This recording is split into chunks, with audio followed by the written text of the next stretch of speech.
So we have our second set of homework simultaneous equations. Now, remembering that I want them to be in the form of ax plus by equals c, or something x plus something y equals something.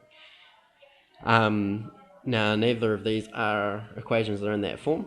However, the first one is pretty easy to change to that, so I'm going to drop that one down. And all I need to do to that is just change the order of the 2y plus x. So I can change it to x plus 2y.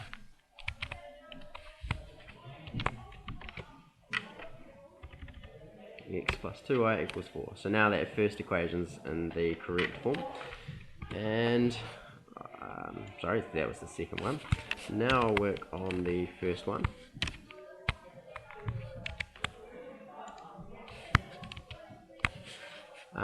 So we have y equals x plus 5. Well, if I subtract x from both sides, that will put my x on the correct side.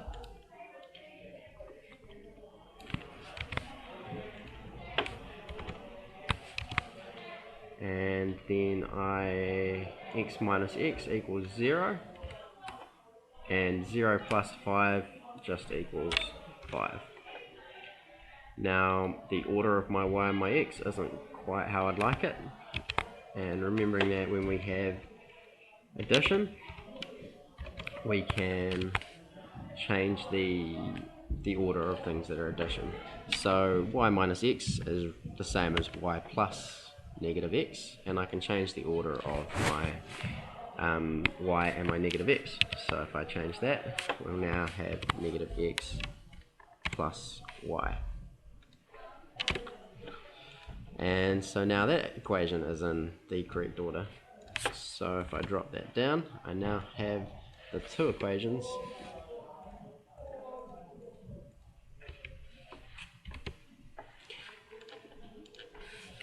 negative x plus y. What happened there? Something went wrong there. Equals 5.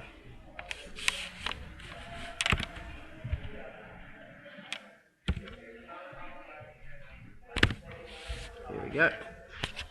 Not sure where I deleted that from, but that's okay. It's a negative x plus y equals 5, and we have down here x plus 2y equals 4. So I can put them into my matrix. Negative 1x plus 1y is equal to 5. And 1x plus 2y is equal to 4. Cool. So at this point, I have my nice little matrix that I can solve by doing Gaussian elimination. So I have my row 1 up here and row 2 down here. And I want to make, initially anyway, either this 0 or this 0. So to start with, I'm going to do this one. So I can see quite easily if I add these two rows together, I'll end up with a 0 in that term. So I'll be changing row 2. So row 2 will become row 2 plus row 1. So row 1 is not changing in this situation, but row 2 is becoming row 2 plus row 1. So 1 plus negative 1 is 0. 2 plus 1 is 3. And 4 plus 5 is 9. Now at this point, I want, I can either be trying to make this bit here 0 or this bit here 1. So I'm going to start by making that bit there 1. Now that's often your best course of action, because once that point there is a 1, it makes it easier to eliminate other numbers in other rows. So there I will go, row 2 comes row 2 divided by 3. So that's to make that there a 1. If I divide it by 3, we will end up with a 1 there. So row 1's still not changing. Negative 1, 1 and 5. And my row 2 is becoming divided by 3. So 0 divided by 3 is still 0. 3 divided by 3 is 1. And 9 divided by 3 is 3. Now, so this row is finished with now. So I'm going to be working with row 1. And I want this space here to become a 0. So I can do that by subtracting row 2 from row 1. So row 1 minus row 2. Now my row 2 is staying the same in this scenario, so I'll write that in. And row 1 is becoming row 1 minus row 2.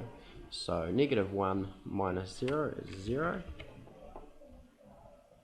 1 minus 1 is, sorry, from that last one, excuse that mistake. Negative 1 minus 0 is still negative 1. 1 minus 1 is 0. And 5 minus 3 is 2. So at this point, all I have left to do is to change this here into a 1 rather than a negative 1. So I've got my zeros on those 2 points there, got my 1 down here. I need to change that to a 1, and then I'll be able to read my solutions off easy as pie. So in order to do that, I am going to go row 1 becomes row 1 divided by minus 1. So minus 1 divided by minus 1 will become 1. So I'll fill out my row 2 because that's not changing.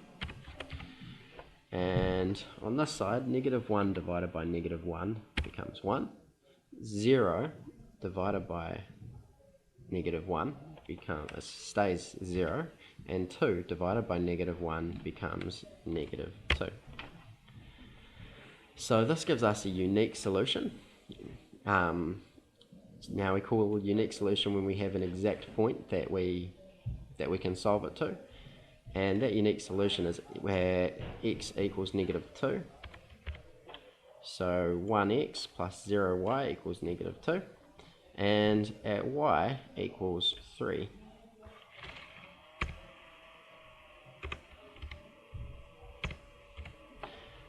So 0x plus 1y equals 3. And that's problem solved.